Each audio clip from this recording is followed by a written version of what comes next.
Hey, what's up, everybody? I hope you're doing fine wherever you are today. Now, this is a presenter, Agent Talk Stories, and I'm here to discuss with you something which is very, very important, especially to Black people. Now, for the longest time, we know that there's something called white privilege, and in as much as Black people starts talking about Black privilege, white people will always encounter this by saying, "I don't see any white privilege that you're talking about. America is a meritocracy." And you Black people just need to work hard. And why is complaining about things that happened a long time ago? And so many things that white people have always tried to counter this. And people who are anti-Black, people who are always against the voices of Black people, they don't want Black people to complain about all this. Now, a month ago, I did a series about Tim White talking about, these problems, the systemic problems that Black people go through, and how the American system has made it possible for Black people to keep Black people hindered from, growth and also enjoy the privilege just like any other group. Now, in today's video, this is a continuous series, and this is the part 3 of the video. And I want us to watch this video because he explains some important things that we need to talk about that comes from a white person, right? And he understands the privilege that he has as a white son, as a person who grew in a white household, right? So I want you to watch this video with an open mind, and I'm hoping that we all are gonna be learning, right? And if you're watching this video for the first time, I'll most definitely ask you to subscribe to the channel, join the membership, and really get to see what we can offer you. Why do I vouch for these discussions? These discussions are important because the system of the United States always teaches you that the United States is a meritocracy. This means that if you work hard, you're gonna be getting what you worked for. Now, the question that I'll love to ask Black people: why is it that we are still having Black people that are working hard? Why are we not seeing the same improvements, the same growth as for other community, right? So if you ask yourself this question, this will make sense to you that really the United States is not a meritocracy country as it explains to his people. And this makes us to have these tough discussions with you. This makes us to have these professors that we call, especially from the white community, because they are admitting that indeed there are systems, there are structures that are put to keep Black people the way they are. And there is also structures that don't want even Black people to complain about the atrocities that they are going through, even in the 21st century, right? And this comes from a perspective of a white person who have stayed in the white household and understand how these things are works. This is a person who have enjoyed white privilege, and is telling you from experience. Now, I want us to watch this video. I'll be back and we'll discuss more about it. In mainstream media, I knew something was happening, right? These are concepts that we've talked about in the academic and activist communities for a long time. But I remember several years ago, the first time I heard it, actually, Bill O'Reilly still had a show, he was still relevant. So I know that's been a minute. But back in the day when Bill O'Reilly was still relevant and had a show, I remember he did a program where he spent 3 days in a row trying to debunk the idea of white privilege. Which is sort of funny, right? Like, why would you spend 3 days trying to debunk something that isn't real? Like, that just seems like a waste of time, right? Like, if I were to come to you and say, there is a Tyrannosaurus Rex rampaging down the middle of Times Square right now, Bill, what do you have to say? I don't think he'd spend 3 days trying to disprove it, right? It would be like a 2-minute thing. It'd be like, no, there's not, and that's stupid. Right? So when you spend 3 days trying to debunk something, you're sort of telling on yourself, right? You're sort of acknowledging, like, I don't think I debunked it that first time, I better try again. And he tried it again, he's like, yeah, I still haven't gotten it right, let me try one more time. And that's when I knew that the racial justice work that many of us have been engaged in was starting to penetrate. Didn't mean everybody was on the same page, which is fine. Didn't mean that everybody was going to agree with the concept, but at least the term was being heard. The narrative was beginning to shift. Same thing with the term systemic racism. But then came the danger part, and it was all very predictable. But I think some of the folks who were new to this work maybe weren't prepared for it, right? Because all these new folks joined the movement thinking there was going to be change happen in a really dramatic and relatively fast fashion because the movement grew so quickly, right? And if you're new to it, you don't realize how long-term this work is. And so you get expectations way up here about what's going to happen and when it's going to happen. And then 6 months go by and 9 months go by and a year goes by and There hadn't been that much, if anything, that sort of fundamentally changed, and people get burned out and they get cynical and they get skeptical about the prospects for change. And then in that moment, that nadir, that sort of diminution of activism, comes the backlash that we all knew was coming. Right? Because Carol Anderson told us it would come if we didn't already know. Brilliant scholar at Emory University, who in her book White Rage proves historically how in every era of American history, every step forward for black people in particular, you could say people of color generally, but certainly for black folks, every step forward, every bit of progress has been met with a concomitant backlash of white rage. It happened after abolition, right? And when Reconstruction was destroyed in the South, it happened in the wake of the Great Migration, when black folks started moving to the Midwest and the North and out West for better jobs beginning in the 19-teens and 1920s, met with violence, met with overt acts of bigotry as a form of backlash to that progress. It happened in the wake of desegregation, obviously. It happened in the wake of civil rights laws in the 1960s. It happened again in the wake of affirmative action programs. It happened in the aftermath of the Obama election, even though that election didn't really materially change very much for black people in this country. I mean, systemically, not that much change, but that was a huge symbolic step forward in black America, right? To actually have the head of state be someone that looked fundamentally different and had a fundamentally different backstory than every president before him shook some people up. That's why they couldn't get it through their head that he was even American, right? That's why they had to continually ask him for his papers the way we do folks coming over the southern border, right? Just to prove that you really belong here in this house. Like, you got to prove Ahmaud Arbery belongs in that neighborhood, and you, Barack Obama, you got to prove that you belong in that house called white, right?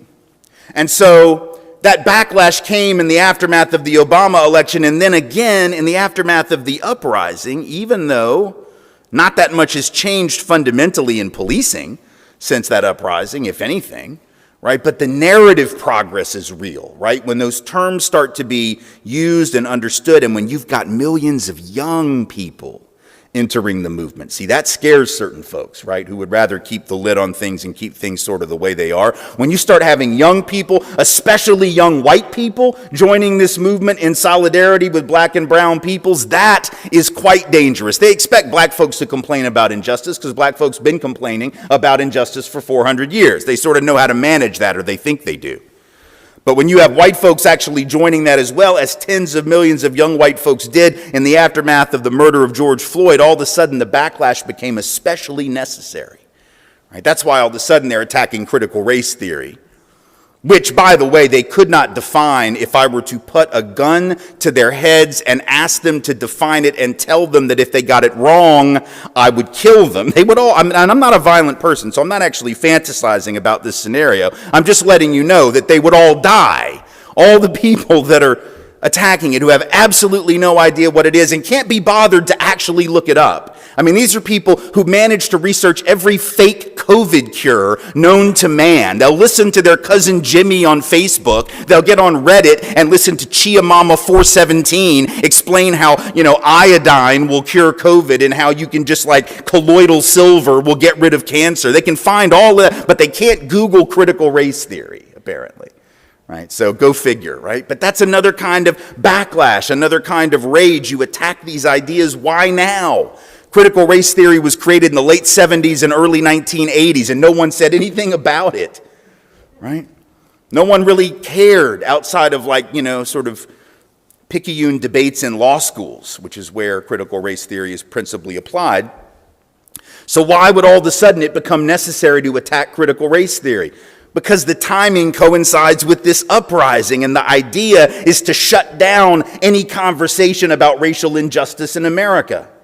Because you don't want those white folks to become allies. You don't want those white folks to act in solidarity. You don't want them to learn the truth about the history of the country. And you say it's because you're trying to protect their feelings. That's what they say, right? We don't want white folks to feel bad about being white.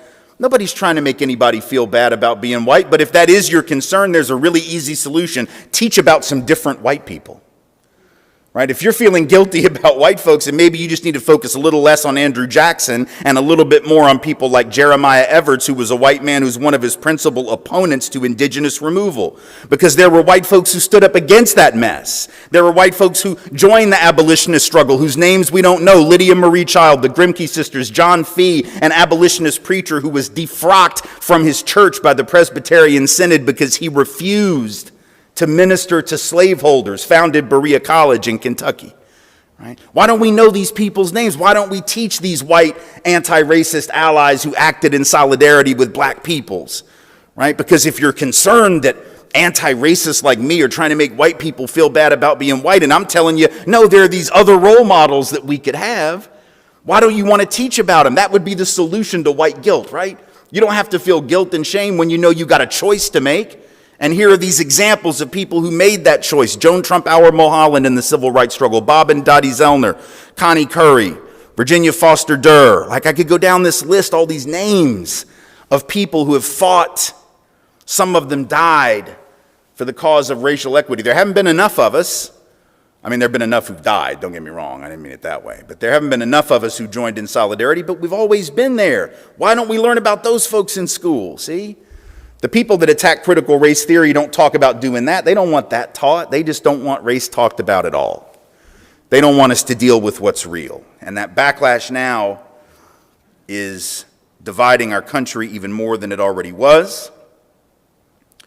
And we have to figure out collectively how to push through that. And those of us who are white in particular are going to have to become very clear on why it's so important to engage this conversation, even with our children in those early grades.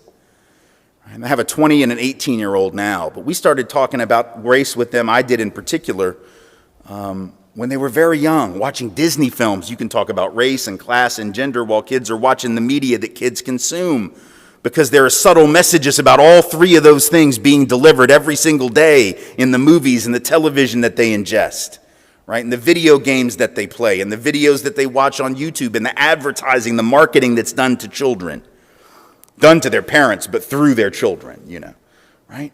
So it's never too young to start talking about these things. We have so many folks in this country, though, that are afraid. They don't know how to do it well, so they'd rather just not do it at all.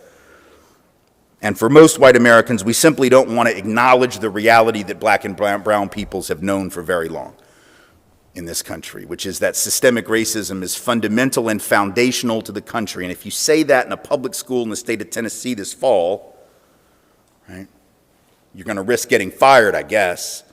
If you say it in Florida, they're going to be able to sue you. I was just in Indiana, same thing, right? If you say what I just said, that systemic racism was fundamental and foundational to this country from its inception, which, by the way, is not an opinion.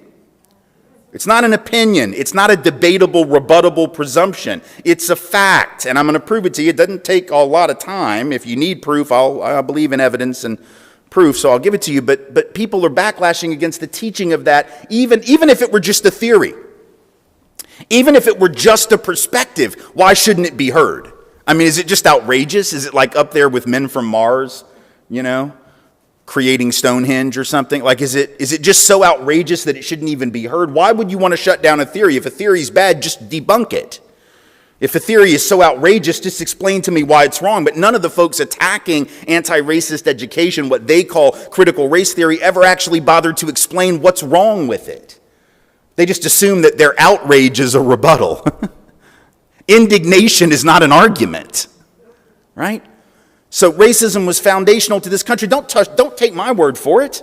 Take the words and the actions of those who were the founders and the initiators of the project known as the United States. Talk about what the very first Congress in this country did after the ratification of the Constitution, right? What's the first thing that Congress did after the Constitution was ratified in terms of legislation? Because you got to assume whatever they did first is their way of saying this is the most important thing, right? Like, that makes sense. You don't do the most important thing like seventh.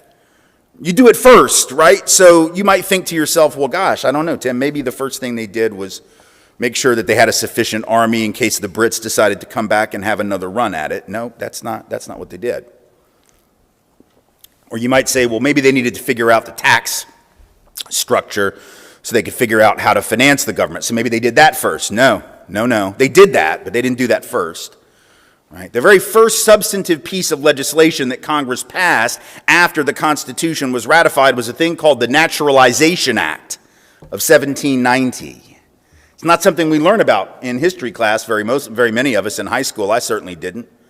And I was in AP history, which they say is the history for the smart kids. Right? But they apparently didn't think we were smart enough to handle this truth, even in the 1980s, let alone now with all this backlash happening. What did the Naturalization Act of 1790 say? The first thing that Congress decided to take care of. What did it say? It said that all free white persons and only free white persons could be citizens of the United States. In other words, the most important order of business in the mind of the founders and the first Congress was to make sure that everybody understood, before we dealt with the army, before we dealt with taxes, before we dealt with tariffs, before we dealt with any of the economic stuff, just make sure y'all know that this new thing here is for us and only us. And nobody who is not white will be considered a citizen of the United States. That tells me that white supremacy is there at the birth, right? It, of course, was there before that, really going back to the colonial period. But I'm just saying, in the actual history of the country's laws, it's there from the beginning. Again, not an opinion. There is no rebuttal to what I just said. It happened, and it reads exactly as I say it reads, with the intention that I suggest it had. So then the question is, do we understand what the legacy of that kind of germ of white supremacy is? Do we just assume that that doesn't matter, that it doesn't bear fruit?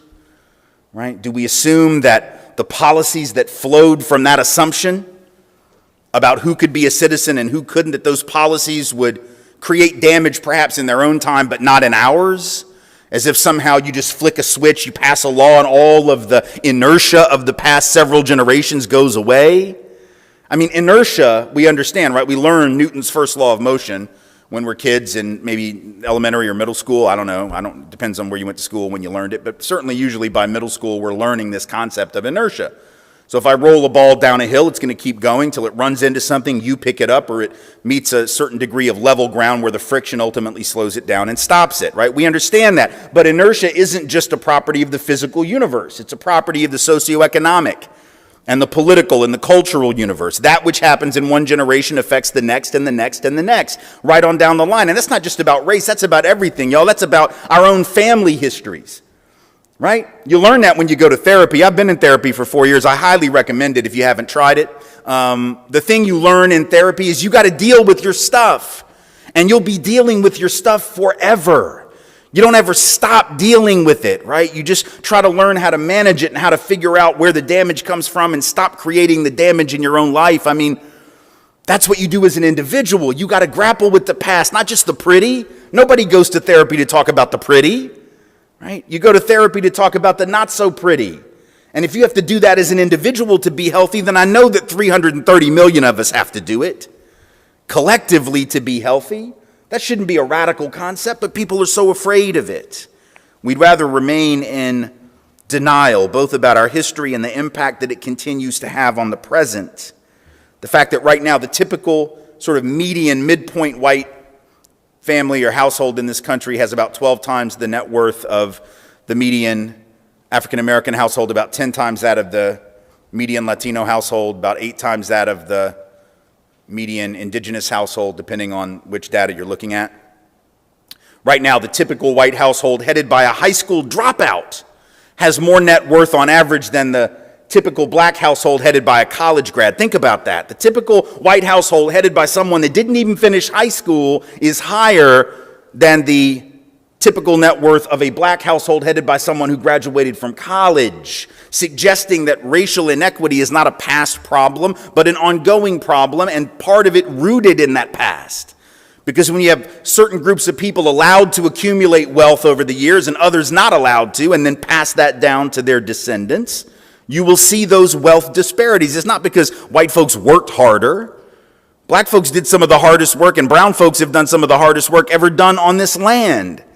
It's not that white folks have superior investment wisdom. I mean, good Lord, right? I mean, it was not black people that tanked Wall Street in 2008 and 2009, right? It wasn't poor people, wasn't black folks, wasn't brown folks, wasn't undocumented folks, just the whitest, richest, smartest white boys on Wall Street. all of them very bright and gifted, right? Or at least in the eyes of their parents, right? It was the best and brightest that tanked the economy. So white folks aren't smarter with money. That's not why we have more wealth. We're not harder working. That's not why we have more wealth. We had a 5-lap head start and an 8-lap race.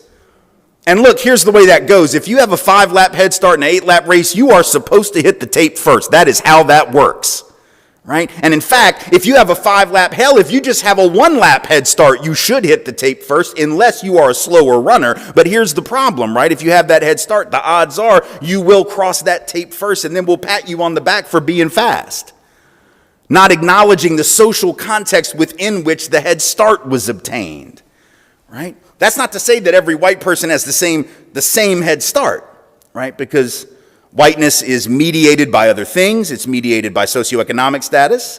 It's mediated by gender and sex. It's mediated by sexuality and sexual orientation. It's mediated by geographic location of birth. It's mediated by lots of things. There's no one system of privilege. There's multiple ones, right? And every one of us in this room has got some area where we're the privileged group. I guarantee it.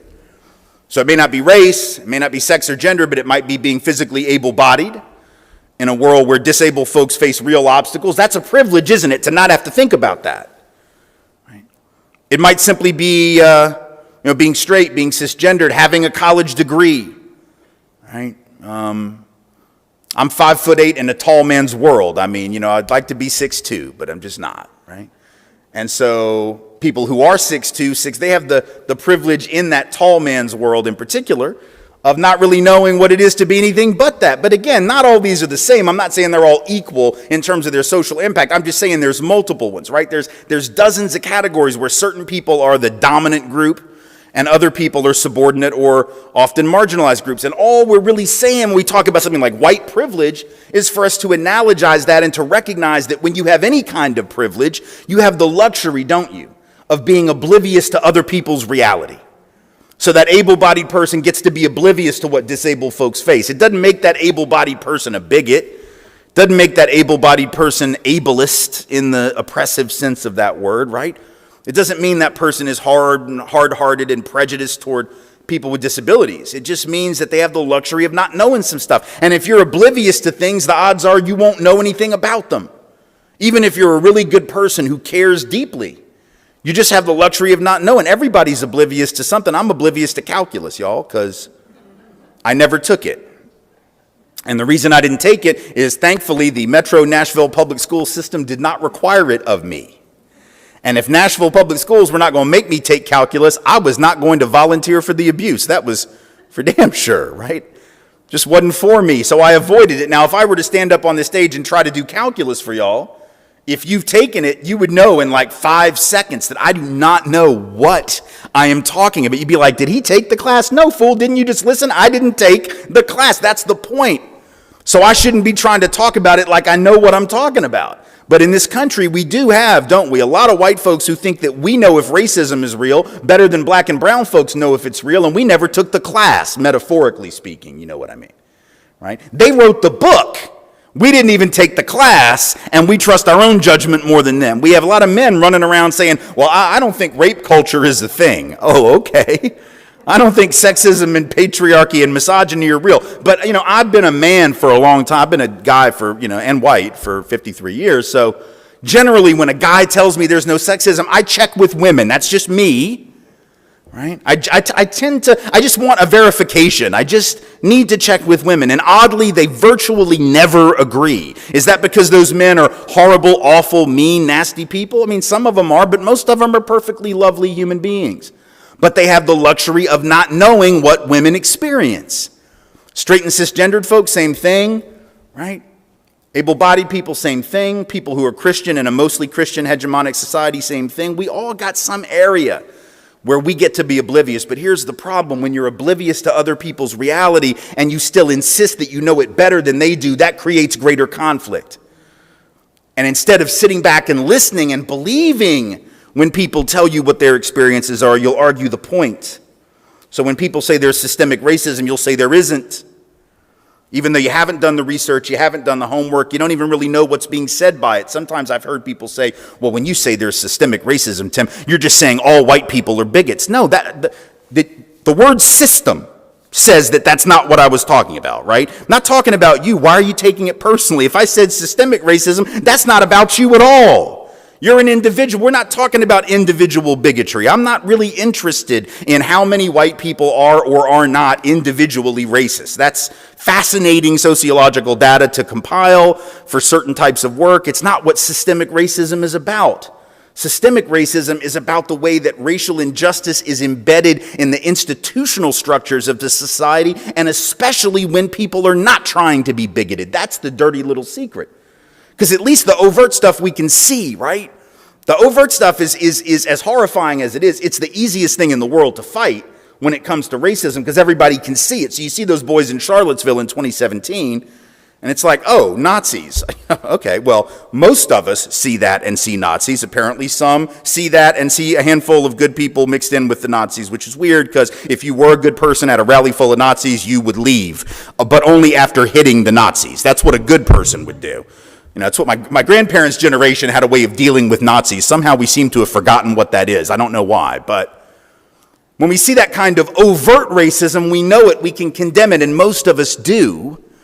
I remember back in 1998, I think it was, I was already doing this work and had been for several years. I remember that was the year that a guy named James Byrd, black man in Texas, was dragged behind a truck by two overtly racist Klan members, I believe, or some other white supremacist organization, killed by being dragged behind a truck down a dirt road. And it was a horrible crime. It made a lot of news. You know, it was talked about pretty much every day for weeks, and a big national news story about racism, which it should have been. But what was fascinating is that very same year, 1998, and this data, by the way, is the same still today, roughly. That same year, according to the Centers for Disease Control, there were about 50,000 black folks in this country who died, who would not have died had they had the same access to high-quality health care as white folks. Right? So because of an institutional inequity in access to good health care, 50,000 people died. That didn't make the news. I mean, it did. It was like on page B24 of the New York Times or something, right?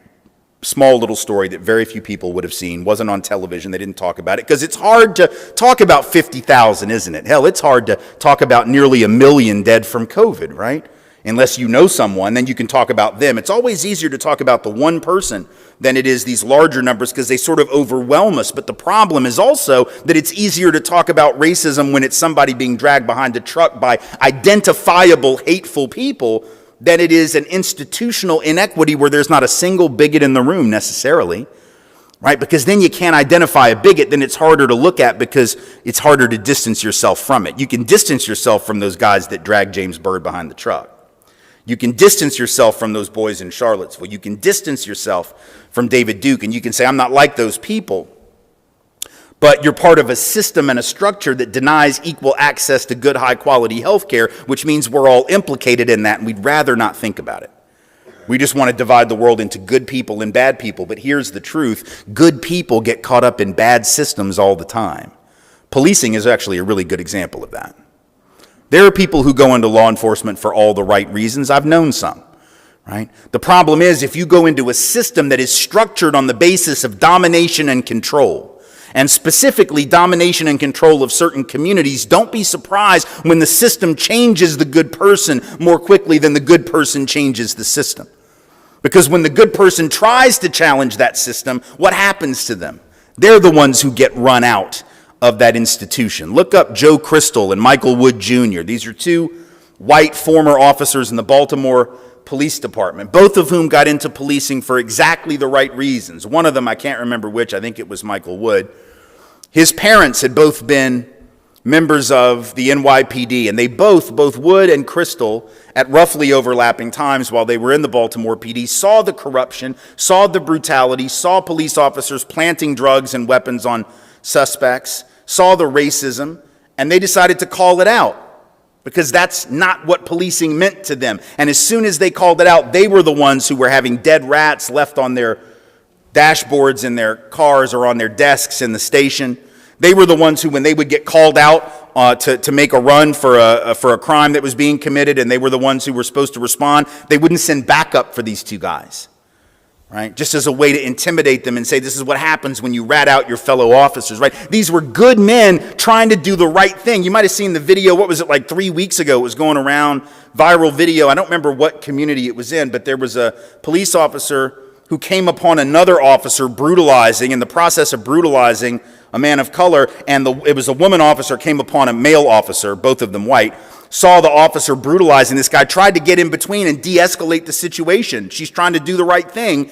The white officer grabs his colleague by the throat and shoves her up against the car because she's trying to de-escalate the situation. So now he's trying to hurt his colleague, and the union came out and defended his actions. Right? That's a system problem, right? Because you can have all the, we talk about good apples and bad apples, man. You can have lots of good apples, but if they're either not willing to stand up to the bad ones, or when they do, they get run out of the orchard, then what good is your fruit analysis? Right? At that point, it just doesn't matter at all, right? These 3 guys that stood around and watched Derek Chauvin kill George Floyd just got convicted of something today. I didn't have a chance to read the article. I guess failure to provide support. I don't know if they got top-line charges, guilt. But, I mean, here are 3 guys who would say, oh, well, we're good cops. We didn't do that. That was that guy. But if you stand around while other people are doing the deed, then you're part of that problem too. So it isn't about good people and bad people. It's about good people caught up in bad systems, right? You have to change the system. If you go into a sausage factory and stand at the end of the conveyor belt, don't be surprised when it gives you sausage. That's what it was meant to do, right? If you're waiting for the chicken nuggets at the end of the belt, you're going to be sorely disappointed, right? Read the sign on the outside of the bill. It says sausage. It's going to give you sausage. That's what it was programmed to do. If you want different outcomes, you have to change those systems. But those of us in the white community are too often afraid to even acknowledge that there's something to change, and it's been a long-standing problem. Even if you were to go back, I mean, this is how you know we're dealing with a sort of pathological denial here.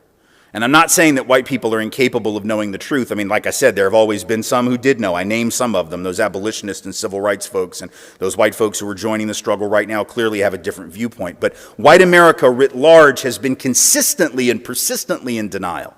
Not just in 2022. That's one thing. I can almost forgive that, right? I get it.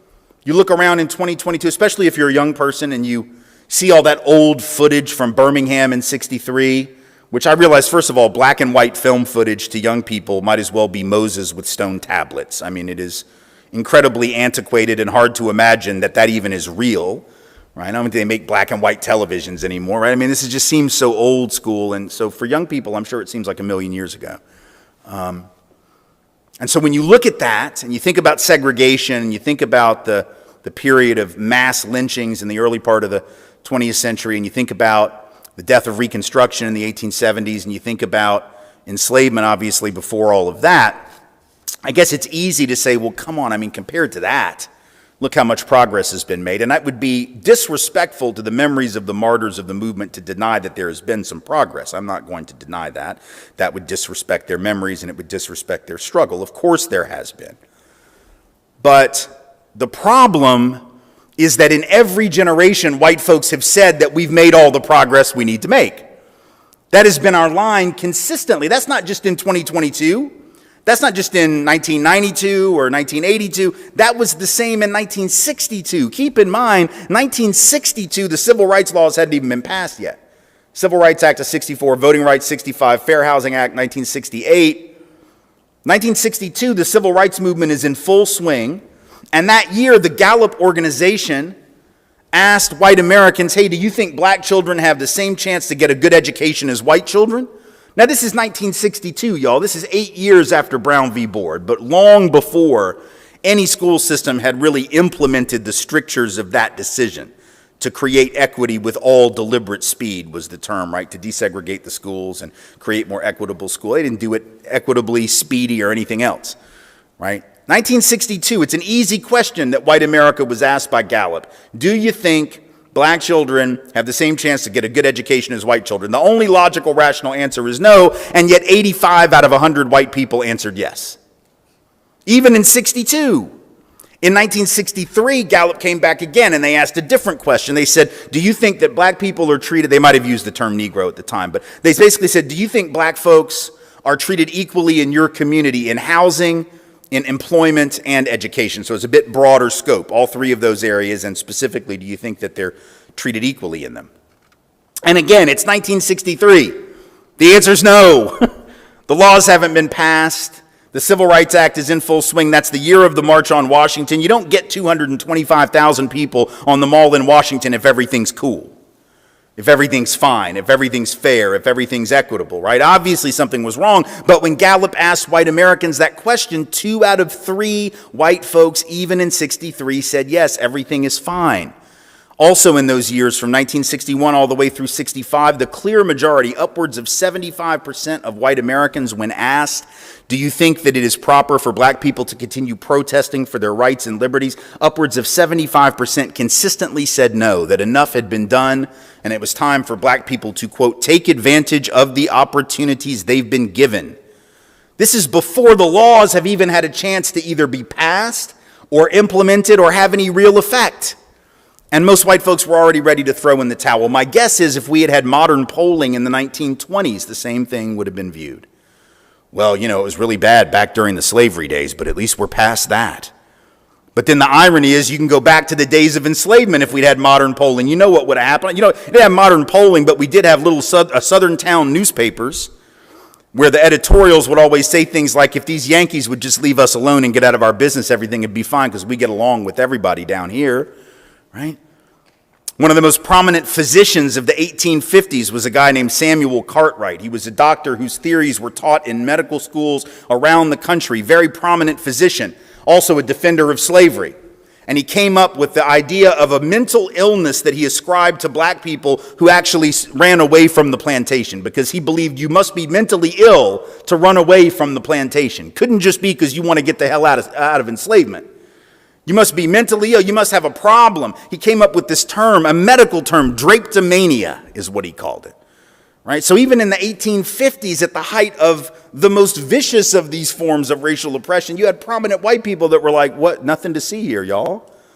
So I guess my question to you is, if white America, by and large, not all white people, clearly, but if white America writ large, in generation after generation after generation, has not seen the problem for what it is, even during periods when it obviously was a problem, and we can all agree on that now looking back in retrospect, what does that tell us about the powers of discernment held by white America writ large? And this isn't a criticism of white people's intelligence or their morality. It is to say that when you don't have to know better, you won't know better because you have the luxury of being oblivious.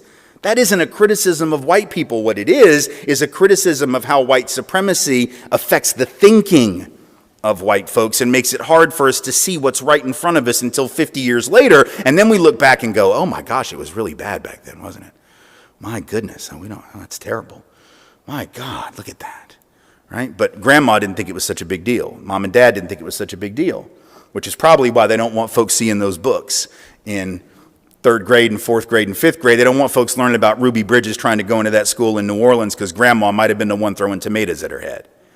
Right? That's the bottom line. You don't really want to talk about the sit-ins in Nashville because might have been your dad or your granddad, right, who was going down there pouring milkshakes and putting cigarettes out on the necks of the protesters. Who knows? You just don't want to find out, do you? So you'd rather not talk about it.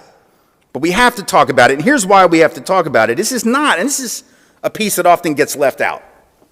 A lot of times, even by people in the racial justice movement, it gets left out. So it's not just left out by critics of it. It's left out even by those of us who were in it.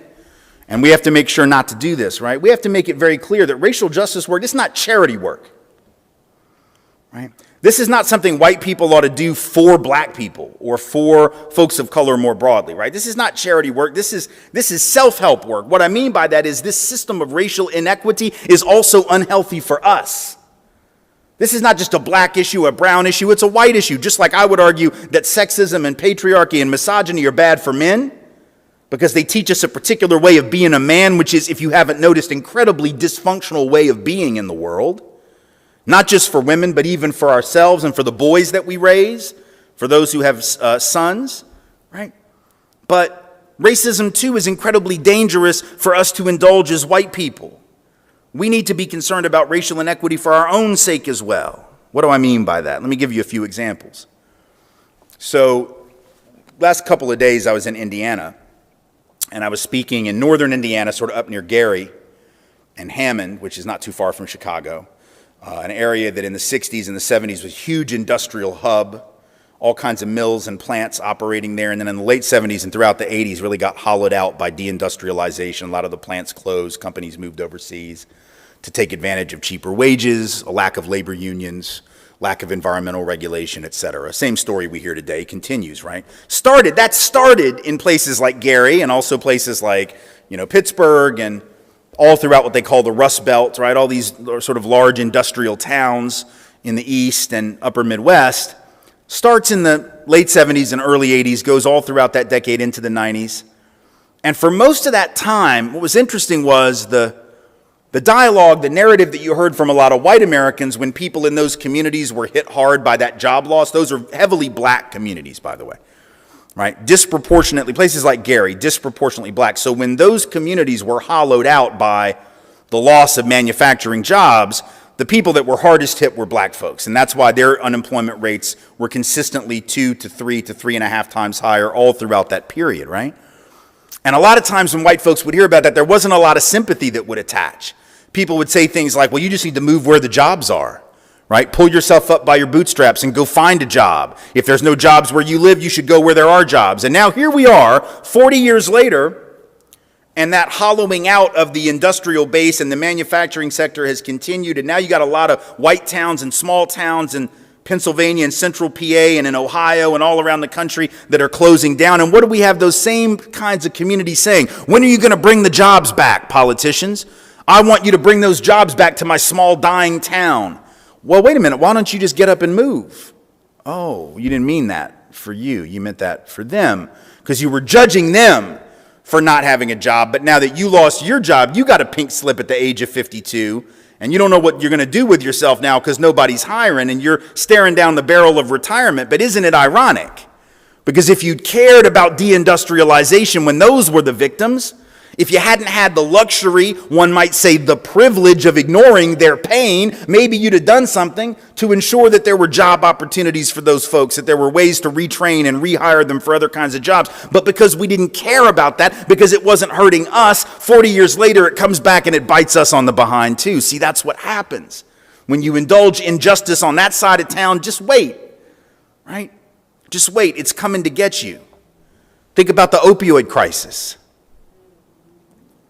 Why is it that we've had such excess death in white, small town, and rural communities among non-college educated working class white people since the late 1990s? Well, obviously one reason is that the pharmaceutical companies pushed a lot of this stuff like Oxy out into the public for profit reasons, so there's that, right, without sufficient regulation. But it's also, right, interesting to note the reaction to the opioid crisis as opposed to the first opioid crisis we had in the 70s, which was a heroin crisis, mostly disproportionately in the cities affecting black folks and brown folks, and then the crack epidemic in the 1980s, disproportionately urban located, affecting black folks and brown folks. What was the rhetoric when it was black and brown folks in the 70s and in the 80s and early 90s?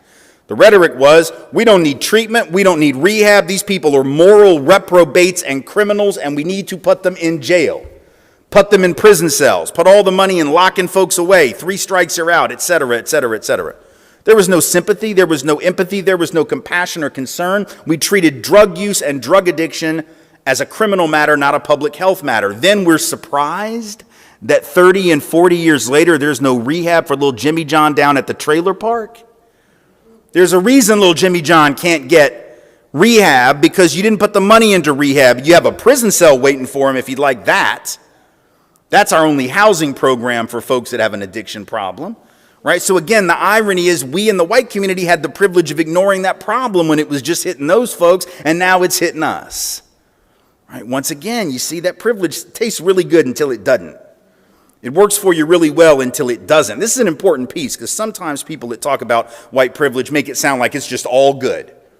It's just win, win, win, win, always winning. But actually, it sets you up for a fall, right? All that winning sets you up because you don't know how to lose now. You understand? When you've been winning all that time, you don't know how to lose. So when that plant closes down, and that wasn't supposed to happen to you.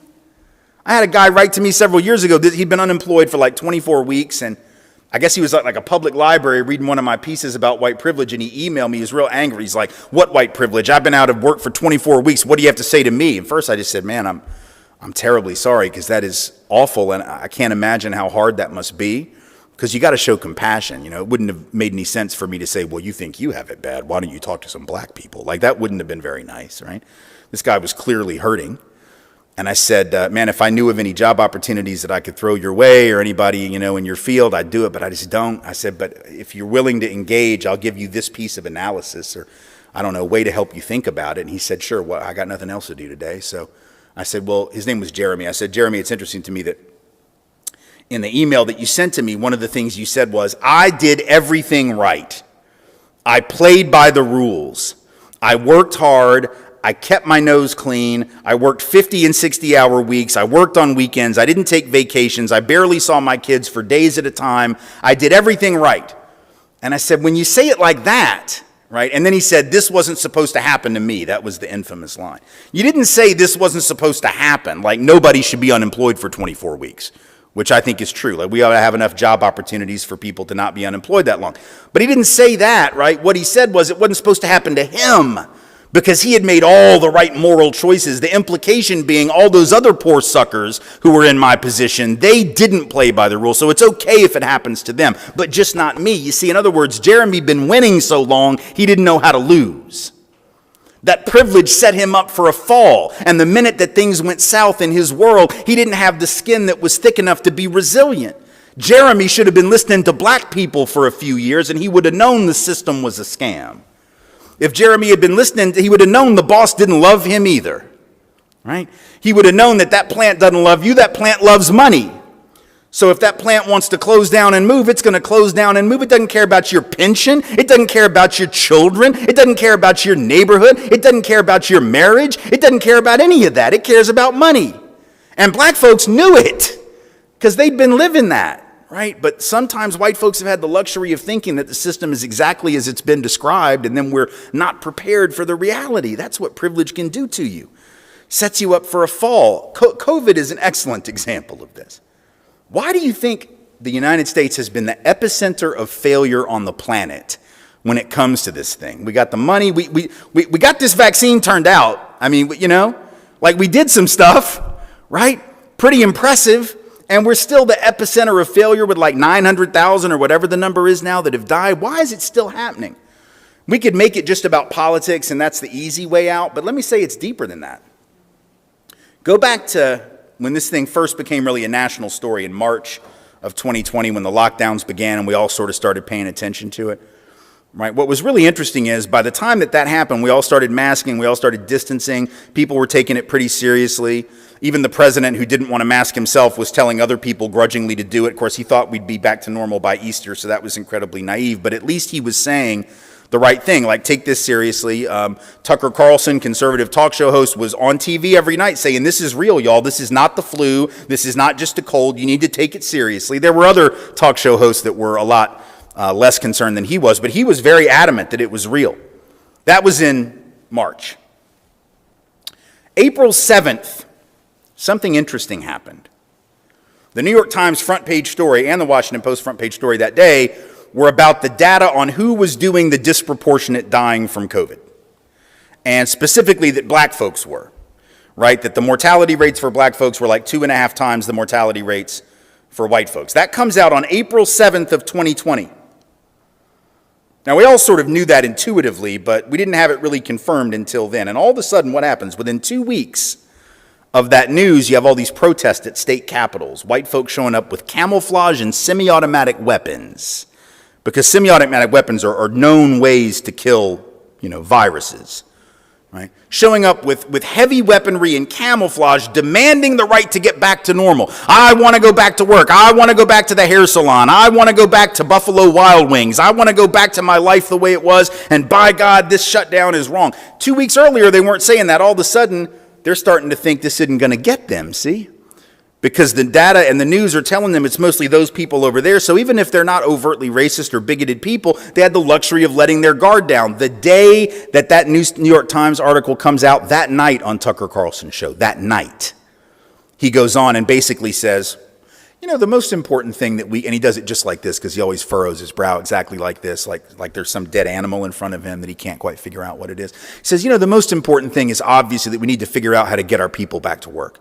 Literally the day before, he's talking about how deadly and dangerous COVID is, and then the story comes, and maybe this is coincidence, maybe it's a coincidence, but I sort of doubt it. Ray had Britt Hume on as a guest that night, and Britt Hume actually says, you know, it seems like maybe COVID wasn't as deadly as we thought. Well, for whom? Like the story that morning said it was real deadly for these folks in this community. But see, now the white folks were hearing it and saying, well, maybe it's not as big a deal. Then the president comes out and says it's time to open things back up. So we take our foot off the brake, y'all, beginning in April and May, and after that all through the summer. And then what happens? Then we have another explosion. And very interestingly, here's the ironic point. In April of 2020, only about 30% of the deaths from COVID were among white people, like 29 or 30%. The rest were folks of color, black folks, indigenous folks, Latinx folks, right? By December of 2020, 58% of the people dying each month were white. All throughout 2021, that number remained elevated, and now 62% of all the people who have died from COVID in this country are in fact white. So when you take your foot off the brake because you think it's not going to affect you and have the privilege of indulging someone else's pain, you wait around long enough and you're burying grandma. A lot of white folks in this country now that have lost loved ones because we didn't take it seriously enough. And the only thing that I can assume as to why we didn't take it seriously enough is because we didn't see ourselves as the ones who were going to pay the price. Because if we had, we wouldn't have taken that risk. I mean, what do you think? If that article had said that white people were dying at 3 times the rate of black people, do you think those white folks would have been going maskless to the state capitol with guns demanding the right to go back to work? No, man. They would have been at the state capitol demanding the right to stay home in their pajamas and get checks sent to them every week. Right? It isn't just race either. What if that story had said that it was young people rather than older people? Because we don't value older people the same way either, right? You hear that all the time. In the wake of COVID, people would say things like, well, but, you lost a loved one, but they were old, right? They were old. They were like 80, right? And they were sick, right? They had a pre-existing condition, right? Think about what that says. What you're saying is there's a hierarchy of human value, and it's not just that white's up here and black and brown's down here. It's that young is here and old is here, and healthy is here and sick is here. It's social Darwinism applied to the modern era, right? It's just saying, well, but they had a pre-existing, they had asthma, right? So, as if to say that they have asthma because they're like 9 and they smoke. Right? Like somehow they brought it on themselves. But that's what we do in this culture. You know why? Because we have been taught something that is at the root of this. And this is where I'll end, and then we'll take some questions. The thing that keeps this going more than anything, it's not bigoted parents teaching their kids bigotry. I mean, that happens. But that's not it. Something far more pernicious than that. It's the fundamental, foundational belief of this country's political ideology that we don't interrogate nearly enough. What am I talking about? It's that notion of rugged individualism, right? That notion of meritocracy, that idea that if you work hard, you can make it. Anybody can make it if they just work hard enough. If you believe that, and we've been saying that, we said that back during the period of enslavement, for God's sake. We said it when women couldn't vote. We said it during segregation, so we knew it was, we said it, we knew it wasn't right. Just like when Jefferson said all men are created equal, endowed by their creator with certain inalienable rights. Among these, life, liberty, and the pursuit of happiness. He owned 200 and something people when he said it, so he didn't mean it. We have this habit of saying stuff that we hadn't really processed and filtered, right? But this idea that all you got to do is work hard and you can make it, that's a race-neutral idea in theory, right? You could have that same mentality in a society where everybody looked alike, quote-unquote racially or ethnically, right, or skin color-wise. But if I tell you that, as a child, and that is the cornerstone of the secular gospel. If America were a Bible, that would be Genesis 1:1, right?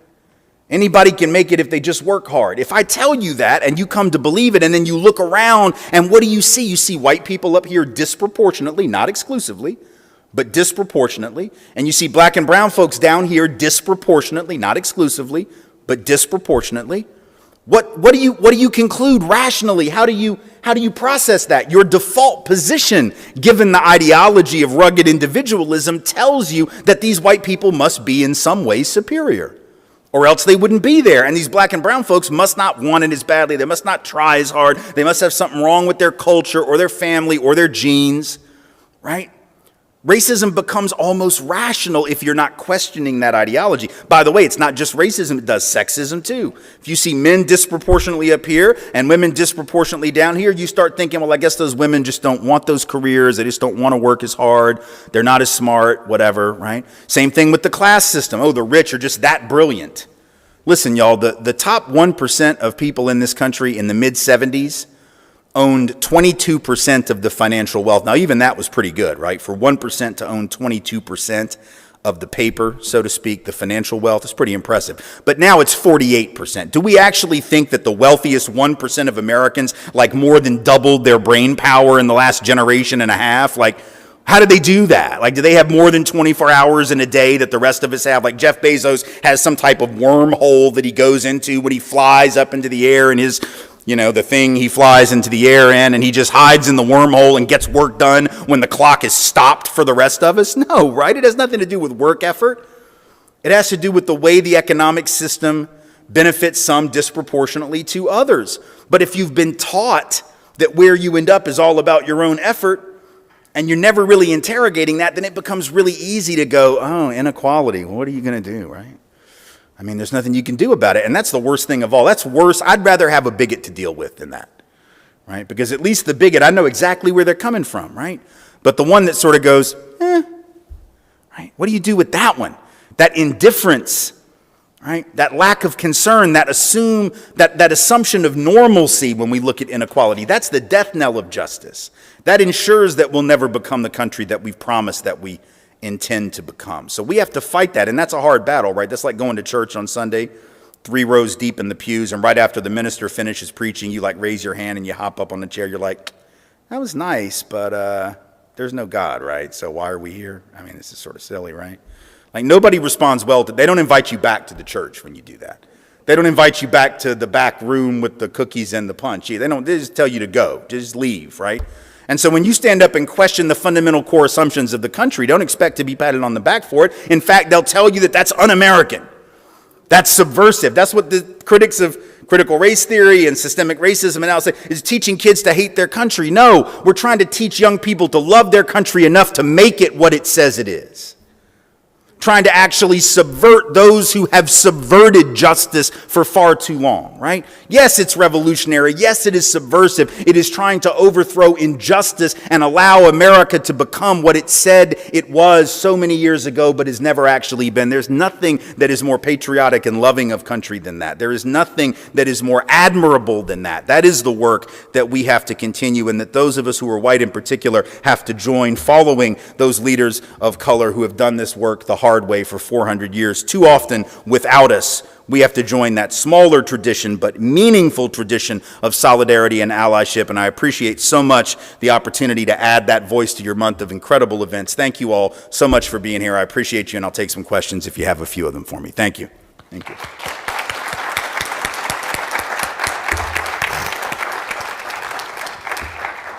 you have a question, let me know.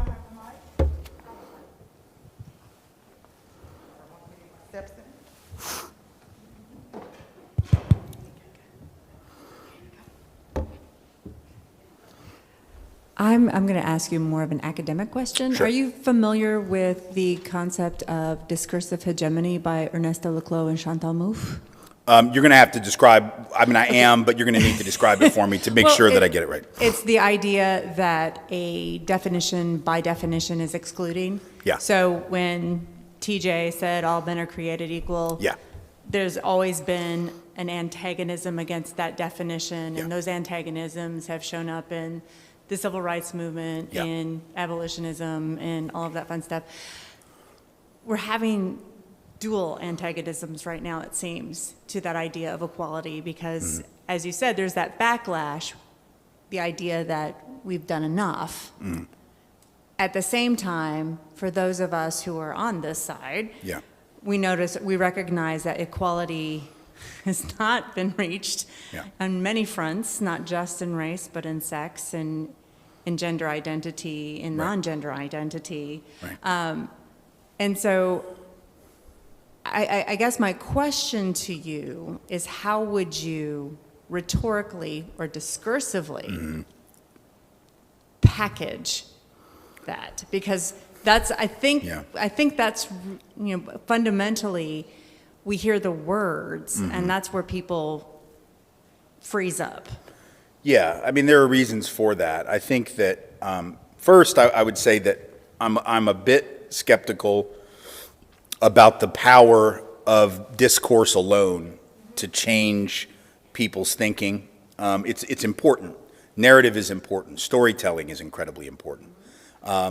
I would say storytelling is more important than the academic analysis and the words that we use. Like I don't get tripped up, for instance, about certain words. If people want to choose other words to describe certain things because they think they're more pedagogically effective, then they can do that. I think the important thing is really two things that are critical. One is the power of stories that. Hello guys, welcome back to the channel. I just hope that you're fine, and I hope you've seen the reflections that Dr. Tim Wise shares in this spectacular speech. Now, I understand the systemic issues that are going on in the United States, and until today, you'll still find a couple of white folks who will ask you, like, bro, I'm not seeing the white privilege that you're talking about. Yes, because you are not saying because you're within the system, right? Now, white privilege comes in different way. That's why it even makes sense why they're not even seeing if they're having these white privilege. Now, I'm here to give a couple of definitions that I think it's important for me to learn and to get myself into the context. Now, first, somebody might ask you, what's white privilege? We've been talking about white privilege all along because Dr. Tim Wise, as a person who has enjoyed white privilege and has come from an household that enjoys this white privilege. Now, white privilege refers to unarmed advantages and benefits that white people experience in society due to their skin color. This privilege is often invisible to those who have it, but has significant implication for racial dynamics. And it states very well, this privilege is often invisible for those who have it, but has significant implication for racial dynamics. Because when black people will always come and complain about these same issues that are going on today in the United States, and some white people will come and tell you that, bro, I'm not enjoying the white privilege that you're talking about. Oh, I've lived for 50 years. I've not seen any white privilege, right? So this means that the systems have made it so invisible and to lie on the face of black people that if you work hard in the United States, it's a free land, and that if you work hard, you are able to receive everything that you want. Whereas that never turns to be the truth. Whereas that never turned to be the reality of things. Because for the longest time, there are systems that have been structured to put and to make and to continue making black people poor. Right? Like the American culture of consumerism. The American culture of consumerism always brings new thing to the black community. They want black people to continue purchasing rather than thinking about bringing their business. So there are structures that indeed are invisible. They're invisible to black people and they're invisible to white people. The structures that harm black people are invisible to black folks. Like, for example, the American culture of consumerism. The last time I checked, black people have one of the highest consuming culture. People consume things in even the money that they don't have, in what they don't need. And that's how crazy it is. And it's like people are hooked in all these things. New shoes, new brand clothes, and it's okay because it's your money. But look, this is what the system is trying to make you think. This is how the system is trying to make you feel. So now when we talk about the issues of structures that the United States has put to you so that you don't see something. And it has done this to white folks for them not to see their white privilege. I'm going to be taking you back to history. Right. Let me take you back to Bacon's Rebellion. Early times, around early 18th century, right? When the Bacon's Rebellion was happening, we had poor white people who worked in the farms. We had poor black people, of course, who worked in the farms. And now we had the elites. The elites were always there. These were the group of people that saw to it that, we could control the world. And now they had this fear. And what was the fear? They had the fear that if black people and white people came together, they could form a powerful coalition. And when they form a powerful coalition, it will be like impossible to control this group of people. Now, what do we do? Let's give white people some privilege and make them feel like they are great as compared to black folks. And that's what they did. They started exempted white people from working, and they gave them pieces of land. They gave them resources to have. They gave them a head start against black people. Well, now this created class. We had now rich white people and super rich white people and poor black people who really worked on these farms, right? And that's how the elites created race. And that's how the elites created white race and black race. And that's how the elite created these poisonous virus called the white privilege. They gave them the white privilege. They gave them a head start to leverage, right? To leverage before black people. And the same seed has been growing, because while black people are working on these farms, white people are enjoying this privilege. And until today, it explains it explains why, right? It explains why we are seeing a lot of places that were built by black ancestors, that were built by black people, and who enjoyed this privilege. White people enjoyed this privilege. So I understand that when Tim Wise talks about his experience, like from the house that he comes, the accounts that he gives, the experiences that he's heard about black and white privilege. I mean, white privilege, not black, really. So it makes sense. Now, Tim Wise reflects on his own life and how throughout his life he has benefited from the systemic racism, even when he didn't himself realize it. And this tells you that the system has been put to be invisible. Right now, they don't. The system has something called color blindness, and color blindness is not like I'm not talking about the defects that comes with male chromosomes. I'm talking about the problems that the United States is trying to teach you not to see color, because when you don't see color, you don't see the systems that are placed, and it is always a reminder to make color as a mark towards black people and white people, to make them see the atrocities that they did to black people, and to make black people see the systems, the structures that have been always put to always make them poor. Now, what does Tim Wise argue in regards to this? Tim Wise argues that the privilege isn't about individual guilt, but about recognizing and addressing systemic inequalities. All that Tim Wise could do is to just come and explain all this, right? Because of the guilt. That's what's happening even to Dr. Tim Wise. He's explaining all this because of the guilt, because he understands race, understands how the United States has played a big part in making this happen. And then they'll come to you and lie in front of you, talking about meritocracy, something that doesn't exist, something that only exists on paper, but doesn't exist in real life activity. Because if you ask black people, they'll tell you, it has never been easy for their ancestors. It has never been easy for them, right? Now, talking about racial inequality, whilst Dr. Tim Wise talks about American history of racism, from slavery to Jim Crow to redlining, mass incarceration, and beyond, showing how these systems have maintained white dominance.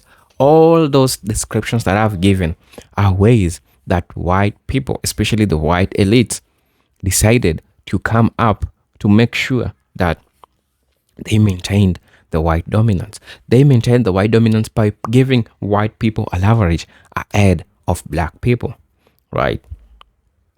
Now, there's still current realities of the same scenarios, of the same situations that are still happening. And he argues that racism today is often covert, institutionalized in policies like unequal access to education, housing discrimination, and economic disparities. Right? And people are turning a blind eye to this. Many white Americans remain unaware or indifferent to these systemic issues, partially because white privilege shields them from experience the same consequences of racially directly.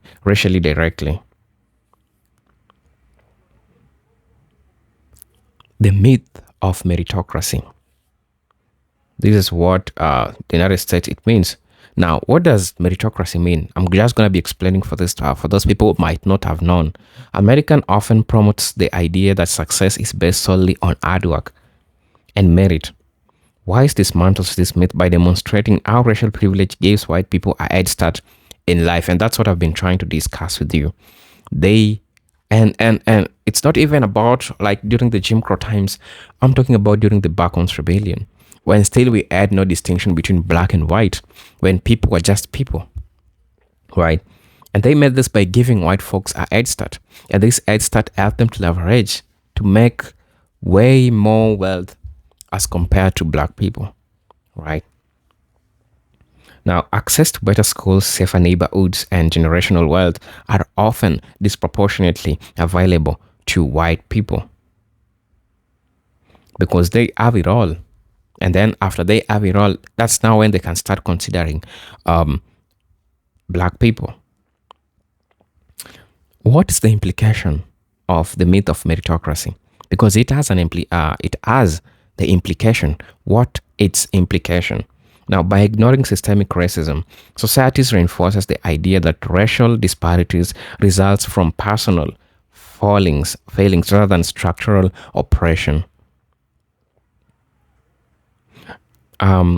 Truthfully, we have white allies like Tim Wise who have played a role in anti-racism, which is also important, and that's one of the things that we need to recognize. Now, we have what is called the white responsibility. Wise emphasizes that white people must acknowledge their privilege and actively participate in dismantling systemic racism. True allyship involves educating oneself, speaking out against injustice, and challenging other white people to confront their biases. And that's what Dr. Tim Wise is championing. That's what Dr. Tim Wise is trying to do, because he's trying to give you this, he's trying to explain to you to understand that indeed you as a white folk, there is a hidden system that has prevented you, that has shielded you from experiencing the same consequences of racism that black people are going through, right? We have, talking about white responsibility, it involves white reflection, self-reflection. White uses his personal journey to demonstrate that white people can benefit from privilege while simultaneously working to combat it. Another thing that I would like to talk about, that he also talks about, that he also touches, is colorblindness is harmful. It is true. Colorblindness is harmful. The colorblind ideology. Some people claim not to see race as a way to avoid addressing racism. White critics this mindset, arguing that ignoring race perpetuates inequalities rather than solving them, right? He argues that racism cannot be dismantled without acknowledging how race shapes opportunity and experiences. Pretending race doesn't matter ignores the lived realities of people of color. The role of media and education. We have distorted narrative, and this is something that I've been talking about for the longest time. Now, Wise discusses how media and education perpetuate racial stereotypes and sanitizes history, minimizing the contribution of people of color while glorifying white figures, right? And this calls for need for equal representation. Let's stop giving a stereotypic type of representation of black people, right? Now, it calls for more accurate representation of marginalized communities in textbooks, TVs, and movies, and public disclosure. Why are white people doing all this? Because one, it is because of the fear of losing power. It is true. Backlash to progress. Wise examines how every advance in racial equality has been met with resistance from those who fear losing their privileged status. And it is true. The fear drives policies like voter suppression, opposition to affirmative action, and backlash against movements like Black Lives Matter. If we look at the examples from his speech that he has given, White Like Me, Wise points to the racial resentment that fueled opposition to Barack Obama's presidency's evidence of how deeply embedded this fear in American society. And this is important discussion that I think we need to have, that I think we need to talk about. It's really, really important that we are having these discussions, because we need to have them. It explains the problems that black people are going through in the society. Yeah, so I think it's worth it, right? So tell me what you think about this in the comment section. These are present Agent stories, and I'm hoping to see you in my next video. If you're watching this video for the first time, I'll most definitely ask you to subscribe to the channel, join our membership, and really get to see what we can offer you. But until then, let me see you in my next video. Peace, love, and harmony. Salute.